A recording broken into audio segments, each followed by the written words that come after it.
అందరికీ praise lord. బాగున్నారండి? దేవుని మహాకృపను బట్టి మరొకసారి దేవుని మాటలు పంచుకోవడానికి దేవుడిచ్చిన ఈ చక్కటి అవకాశాన్ని బట్టి ప్రభుని ఎంతగానో స్తుతిస్తున్నాను. మీరందరూ బాగున్నారని అనుకుంటున్నాను.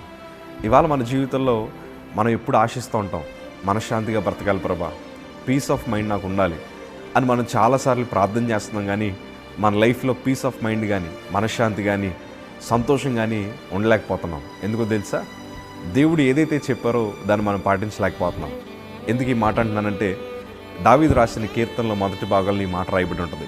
దుష్టుల ఆలోచన చెప్పు నడువక, పాపుల మార్గం నిలవక, అపహాస్యకులు కూర్చుండే చోటను కూర్చుండక. ఈ 3 మాటలు ఒకసారి మీకు ఎందుకు జ్ఞాపకం చేస్తానంటే, ఒకసారి మీ ఫోన్ ఓపెన్ చేస్తుండి. మనం చాలా మట్టికి మాట్లాడేది కూడా దుష్టులతోనే మాట్లాడుతున్నాం.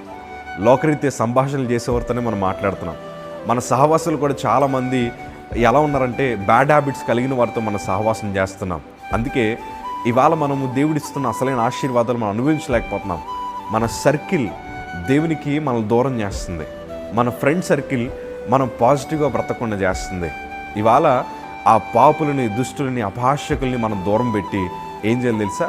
యెహోవా ధర్మశాస్త్రమందు ఆనందించాలి, దివారాత్రము దాన్ని ధ్యానించేవాడు ధన్యుడని ప్రభు లేఖనాలు సెలవిస్తున్నాయి. దేవుని వాక్యం చదివితే దేవుడు ఏం చేస్తారో తెలుసా? తగిన కాలం ముందు ఫలమిచ్చు చెట్టు వలె ప్రభు మనల్ని చేస్తారు. అంటే రైట్ టైంలో దేవుడు మిమ్మల్ని బ్లెస్ చేయబోతున్నారు. ఈరోజు నేను అంటాను, నీ సర్కిల్ మారాలి, నీ చుట్టూ ఉండే పరిస్థితులు మారాలి.